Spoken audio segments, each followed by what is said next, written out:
Hey everyone, and welcome back to Progressive Watch. So, why is poverty in the United States going up? And why has it been on the rise in the United States all the way from our recession? And why does it keep rising now? Because as the raw numbers show, currently in 2013, we had 45.3 million people below the poverty line. That's not a far cry from our poverty levels in 2010 when we had 46.2 million. And remember, that's the highest amount of poverty we've had in our history in like 50 years, right? So we're still around that mark, and that's incredibly high for the world's only superpower. And before I can answer the question of poverty, we have to first look at our economic growth. We have to look at our financial collapse and how we grew out of that. Because the numbers show that though we're officially out of our economic collapse from 2007 to 2009, and we are growing economically, it's not in the way you think. Because ever since our economic growth up till now, the median income of the average United States citizen has gone down. So the US is losing purchasing power. So that begs the question, how is our economy still growing? And the answer to that is quite simple. The top 10%'s average wealth has grown so much, and they've been able to spend so much that it's actually helped the economy get over the hump, and it's actually supported the rest of the 90 people. But that's the answer. 90% of Americans have been worse off, while 10% have been better off. It's not the original question of poverty. And there's three main factors that contribute to our poverty issue. The first of which is the minimum wage.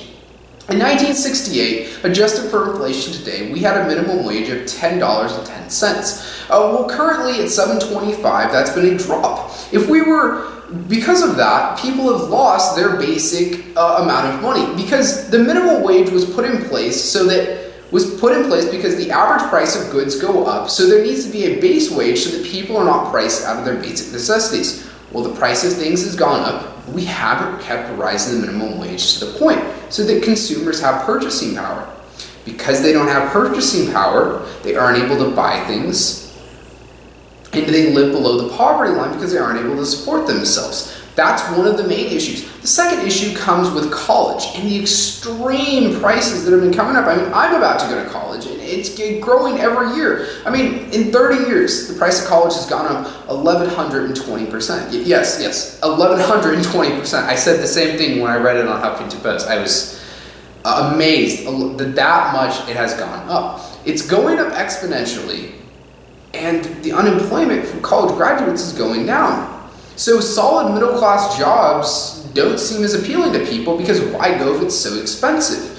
So that's the issue. People have higher poverty, and people are not finding jobs. So less people have money in our economy. So on one end, the consumers don't have money to buy goods. So that means that businesses don't have as many customers, and this means a lot of small businesses are going to go out. And it's essentially a race to the bottom, because the companies with the cheapest prices, that has to be the corporations because they have the highest quotas and all that, they're the ones that will survive. And then the small guys go out of business and the average person goes down. But this benefits very large corporations by, let's say, Lowe's or Costco or Walmart, or these big companies that can undercut all these lower ones. And the third of which issue is that we have cut our social safety nets very much. You see, 16 years ago, and I'll go back to this, it's very sad in the United States. For every child living in poverty, 68 out of 100 of them were given financial assistance to help them get out of it. Well, in 2014, it's supposed to be progress, right? But look at it, 26 out of 100 are given financial assistance. The numbers are going down consistently. We're cutting social safety nets so that people don't have a way to get out. So less people even have access to have the opportunity to go on these rigged social agendas in this avenue. So people don't have purchasing power. People are not going to go to get educated because it's not worth it. And third of all, we don't have social safety nets, so people are less likely to conform and get regular, good middle-class jobs. And until we change that, this is only going to continue, and it's only going to get worse. So whenever you see our economy is growing, really look at how it's affecting the bottom 90%, and look at the average wage of the American in the United States, and that's going to tell you how we're progressing as a country, not the overall economy, because 10% can make up for the bottom 90%, and it's shown by our last economic growth period. Thank you.